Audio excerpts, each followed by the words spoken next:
This presentation is a response to a lot of your requests to learn a little bit more about writing emails and email etiquette. This also goes along with the reading on email that you did in the Technical Communication Handbook. This won't rehash the reading, but it will expand on some of those ideas and I give you a little bit more information that I think will be important for you guys. So email is easily the most used communication, the most common form of writing that we do. Almost all of you told me in your career memos that you will be doing writing emails every day.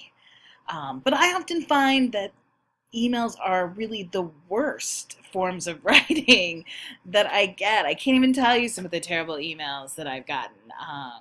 Just no grammar, no mechanics, no punctuation, no, long stream of conscious sentences.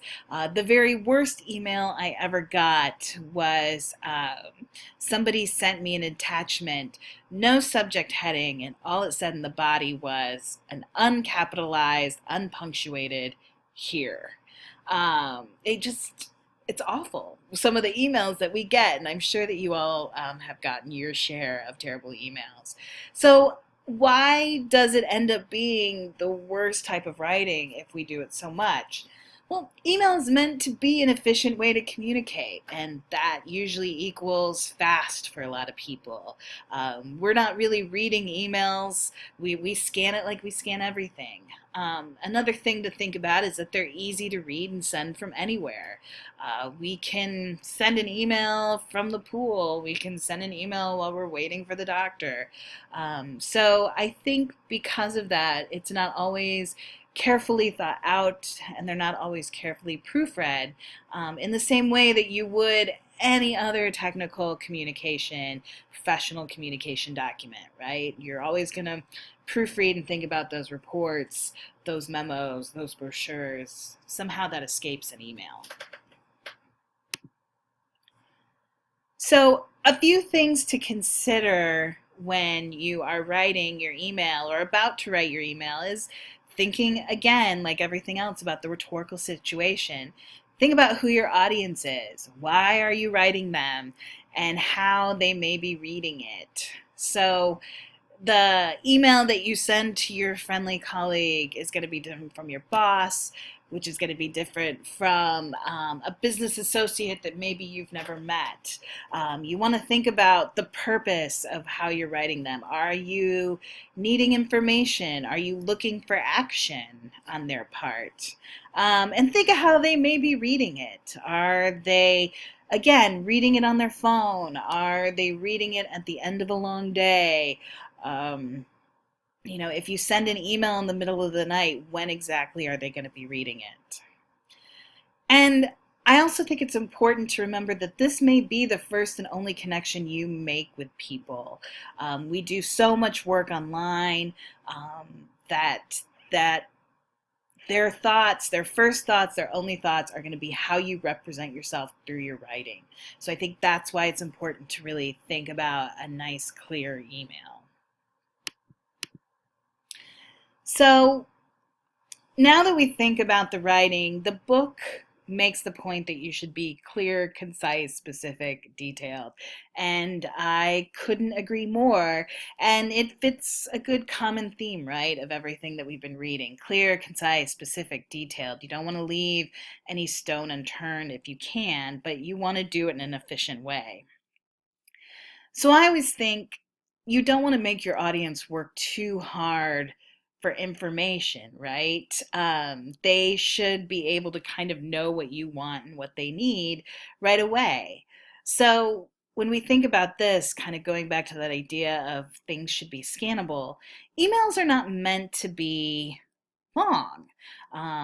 So if you're taking more than a few paragraphs to explain something, it might be a better way if you call them and or set up a face-to-face meeting, or send a memo or report or some other genre that is meant to be a little longer and then attach it to the email. That way you can maybe start the conversation, in the email, but then move the larger conversation to a genre that's a little bit more appropriate for that. You want to have a clear subject heading. The more specific you can be, the better. If your audience knows what the email is going to be about before they even open it, it's more likely to get read and not necessarily saved for later. You might get your information a little bit quicker.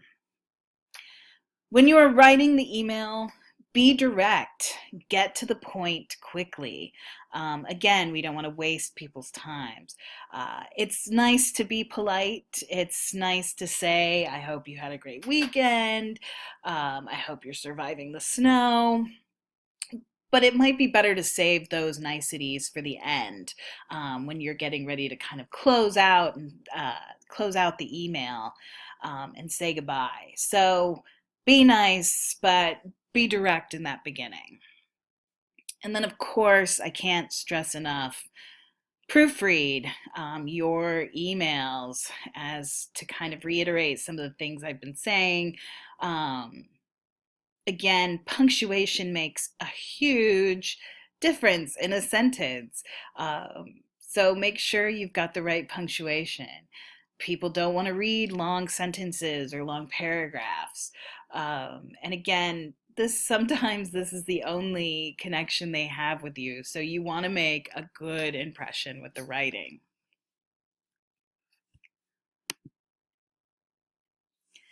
Now, when we think about style and tone, keep a professional tone. And always say err on the side of formal. Um, Unless you know somebody really, really well, I think you should be more formal. Also, remember that tone is a little bit hard to convey, so I'm thinking more along the lines of jokes or sarcasm. That's really hard to travel electronically. So, this maybe isn't the place that you want to do that. Um, if somebody doesn't get something, um, again, they might not it might not be a great impression. I also encourage you to use salutations, at least on the first few email exchanges. These are things like, Dear Jessica, hi Ryan. This shows that you have taken the time to really think about who you are writing to and that you are taking this seriously. And just from past experiences, make sure that you have used a salutation with the right person. I recently, in the last year or so, got an email that was, Dear Professor Newman. I am not Professor Newman. As you all know, I am Professor McGuire. So make sure you've got the right name in there. Also, avoid those kind of flaming, angry emails. We all probably get emails that annoy us, and the instinct is to respond right away while you are angry. But I'm going to say, take a beat, think about it, respond a little bit later, for reasons that we'll talk about in a second, but don't don't send those angry emails. I had a colleague who, a few years ago, who was mad at another colleague. And in the middle of the night, he sent her a terrible, scathing email, CC'd the whole organization into it.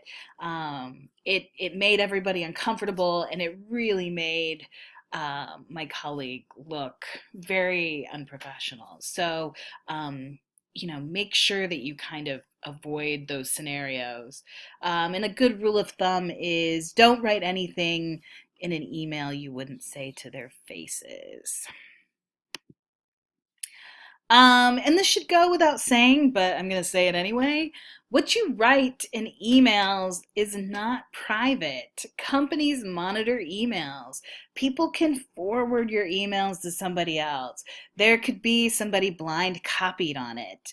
You really want to make sure that you are careful. Again, going back to those angry, flaming emails, if even if you send it to one person, that person could forward it, and then you still look bad. So audience is kind of complicated when it comes to email because unfortunately, it's not always that person you direct the email to. Anybody could see what you're writing on email.